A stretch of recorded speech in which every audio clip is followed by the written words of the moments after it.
আচ্ছা এই দেখো মধু ভাই, এই শালা বুড়ি হচ্ছে আমার আব্বা। আমাকে এইভাবে গদ্দনি মেরে অপমান করে বাড়ি থেকে বাইর করে দিয়েছিল। না রে শাইনুল, বাপকে গাল দিতে হয় না। দেখা যা বলিয়াছে তোর ভালো লেগে বলিয়াছে। এই গুপ্ত ধনের অর্ধেক ভাগ করে দুই বাবারটা এনজয় করগা। না গো মধু ভাই, গুপ্তধনের ভাগ অসদা আমি কি করছি তুমি শুধু দেখো।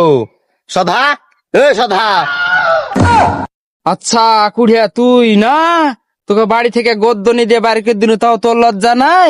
আবার এসে আমার মুখের ওপরে আমার নাম ধরে ডাকছিস? দাঁড়া। মধু ভাই ওই শালা বুড়িয়াকে বুঝাও, আমার গায়ে হাত দিয়ে কিন্তু কাজটা ঠিক করলো না। আমি এই গুপ্তধনের ভাগ এক চিহ্ন দিব না খেয়ে। হ্যাঁ গো মধু, সাইনিলে কি গাছে গুপ্তধন তুপ্তধন? আমি তো কিছু বুঝতে পারছি না।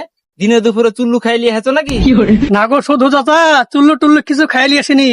এই বাক্সর ভিতরে যা আছে খুলে যদি তোমাকে দেখাই তো তোমারই চুল্লুর মতো নিশা লেগে যাবে। বলো কি ভিতরে কি আছে তাহলে তো দেখতে হয়। খুলো খুলো, দেখার লেগে আমার মন একবারে ব্যাকুল হয়েছে গো।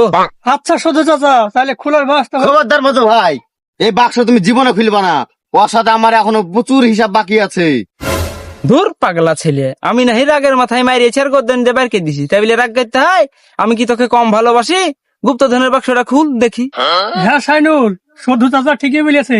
চাচার কদিন বাজবে, বাক্সটা খুলে দেখি তার ভিতরে কি আছে।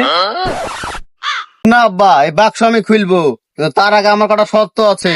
আরে শাইনুল, তুই আজ গুপ্তধন পেয়ে তোর ব্যবহার আকাশ পাতাল তফাৎ হয়ে গেছে।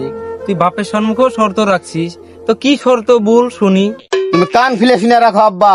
আমার 1 নম্বর শর্ত হইলো যে হলিউড সিনেমার সব থেকে সুন্দরী নায়িকা সানি লিওনের সাথে আমার বিয়ের ব্যবস্থা করতে হবে। হ্যাঁ শাইনুল, তুই কি জানিস না, সুন্দর ঘরের দরজা সব সময় বড়ই হয়। হারামের বাচ্চা ডুবিয়ে মারালে কীর্তি চুদাচ্ছে। তুমি ওইসব বাদ দাও আব্বা, আমি ঠিক সাঁতার শিখে নিবো।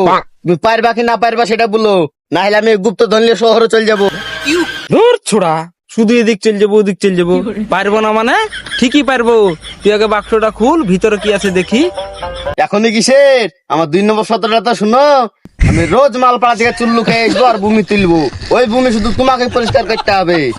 ওই শাইনুলে, তোর দুই বাবাটার শর্তা শর্তে খেলতে খেলতে শোরুমে থার গেল, আমরা সব বিক্রি এলো। বাক্সটা আমি খুলবো। আর 2 মিনিট থামো মধু ভাই, এই শালা বুড়িয়া কম দেরি নাকি? আমার আগে শর্ত গেল পূরণ করলি, নাহলে এই গুপ্তধন ওর হাতে চলে গেলে ও তখন আমার পদে লাথি দিয়ে আবার বাড়ি থেকে বের করে দিবে। আচ্ছা, তোর আব্বা তাহলে আর তুই খারাপ